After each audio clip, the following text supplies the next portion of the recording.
سلام عرض میکنم خدمت شما دوستان همراهان گرامی. با یه تحلیل هفتگی دیگه در خدمت شما هستیم. هفته‌ای که گذشته هفته خاصی بود. اخبار جنگ و اوضاع منطقه باعث شد که بازار ما متاسفانه مثل همیشه واکنش شدیدی از خودش نشون بده. 2 روز اول هفته رو ریزشی آغاز کردیم، دلار شروع کرد به بالا رفتن و یواش یواش اما اوضاع آرامتر شد با موضع‌گیری‌هایی که انجام شد، موضع‌گیری‌های سیاسی، و دلار هم شروع کرد به پایین اومدن. من البته نگران بودم حالا که داره دلار میاد پایین یه بار دیگه بازار ما با دلار بخواد بریزه، که خوشبختانه این اتفاق نیفتاد. منتها این تغییرات خب طبیعتاً رو نمودارها هم تأثیراتی داشته. می‌خوایم بریم نمودارها رو نگاه کنیم، شاخص کل رو می‌بینیم با هم دیگه، خودرو رو می‌بینیم که روی بازار میتونه تأثیر داشته باشه و همینطور 60 رو می‌بینیم که توی در واقع واچ لیست ما هست. بریم نمودار شاخص کل رو در بازه ماهانه نگاه کنیم. این نموداری که دارید می‌بینید شاخص کل در بازه مانتلی هست. همونطور که قبلا هم عرض کردم ما در وضعیت پولبک به سقف 99 قرار داریم با یه مقداری خطا. ببینید اینا از نرم افزاری من دارم الان استفاده میکنم که شکل کندل ها در واقع شکل کندل های شمسی هست. من چون دیدم توی بازار دوستان از کندل های میلادی استفاده میکنن برای شناسایی الگوهای کندل استیک، نمیدونم واقعا چه منطقی پشت سرش هست، ولی اگر بخوایم از شکل کندل ها استفاده بکنیم و که البته در درجه بعدی اهمیت قرار داره، بهتره که شمسی باشه که حداقل یه توجیه داشته باشه. ببینید این در واقع سقف 99 هستش که با یه کندل تقریبا شوتینگ استار میشه گفت شروع به ریزش کرده و حالا اینجا ما صعود کردیم به بالای سقف 99.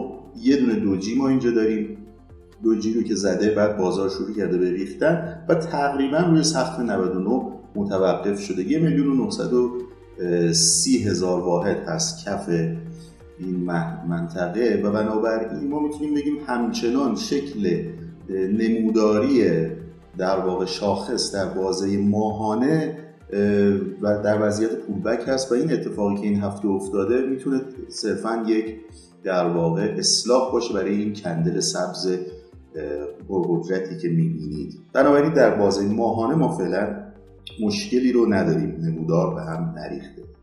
اما در بازه هفتگی مقداری شرایط متفاوت شده متاسفانه. ما یک روند صعودی رو اینجا داشتیم که این روند صعودی در حال از دست رفتن هست و با این کندلی که حالا امروز بسته شده میشه گفتش که این روند صعودی شکسته شده.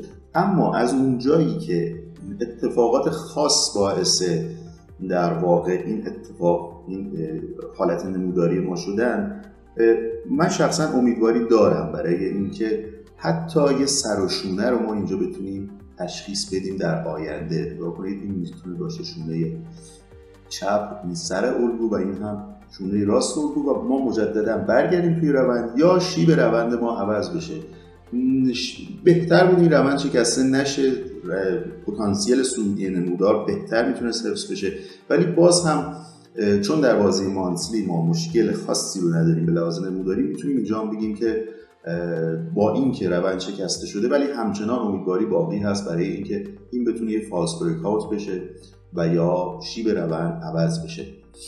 در بازه روزانه هم باز داستان به همین شکل است. اگر خاطرتون باشه اونجا من عرض کردم که ما یه سطحی داشتیم به اسم 2,150,000 واحد تو این محدوده، این خطی که الان اینجا رسم کردم.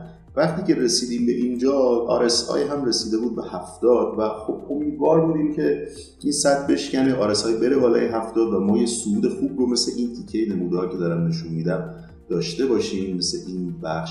اما اتفاق نیفتاد و حالا نزول رو ما شاهدش هستیم. خوشبختانه RSI رسیده به محدوده 30 و از در واقع اشباع فروش، سیگنال اشباع فروش رو هم ما داریم. اینجا نشونه خوبی هستش، اما عرض کردم توی نمودار روزانه هم پتانسیل بیشتر به نزولی میخوره تا مثلا 1,930,000 واحد که کف قبلی شاخص بود میتونیم احتمالش هستش که نزول رو داشته باشیم. این تیکه آخرش هم داره شبیه به فلگی میشه که حالا ادامه بده تا 1,930,000.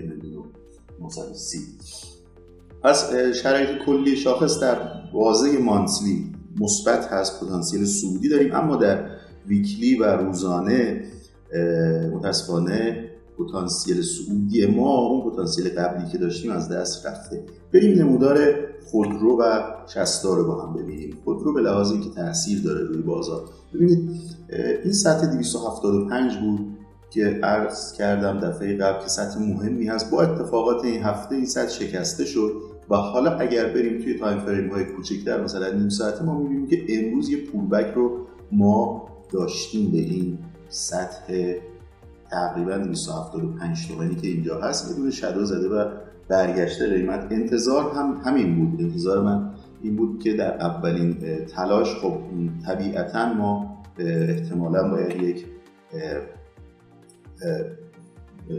در واقع پولبک رو شاهد باشیم و عدم موفقیت قیمت در شکست، همونطور که این روند صعودی هم اینجا شکسته و پولبک زده شده.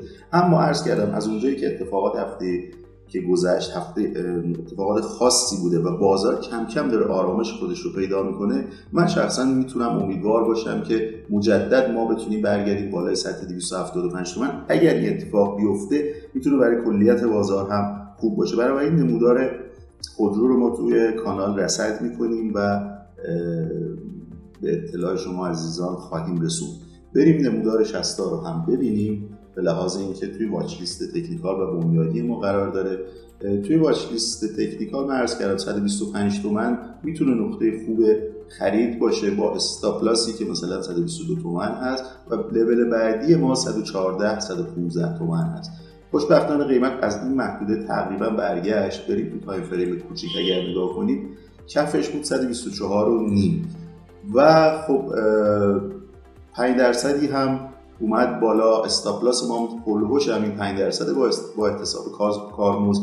بنابراین ما میتونیم بگیم که الان معامله ما میتونه که ریسک فری باشه اگر روی مثلا 130 تومن نصفش رو فروخته باشیم. اما شخصا امیدواری من این هستش که برای هفته دیگه ما 135 تومن رو هم ببینیم، به خصوص که انتهای هفته مجمع داره، فکر کنم شنبه است مجمعش و تقسیم حدود 20 تومن خواهد داشت. سال دیگه هم 25 تومن داره. بنابراین به لحاظ هم بنیادی هم تکنیکال میتونه که گزینه کم ریسکی باشه. خیلی متشکرم از توجهتون. عرض دیگه ای نیستش. امیدواریم هفته دیگه ما این چند تا نشونه‌ای که دیدیم رو با هم دیگه داشته باشیم و بتونیم که بازار سعودی رو ببینیم. هرچند در کوتاه مدت من احتمال اصلاح رو بیشتر میبینم، ولی امیدوار هستیم که با بهبود شرایط سیاسی و اوضاع منطقه شاهد بازار بهتری باشیم. خیلی متشکرم و خداحافظ.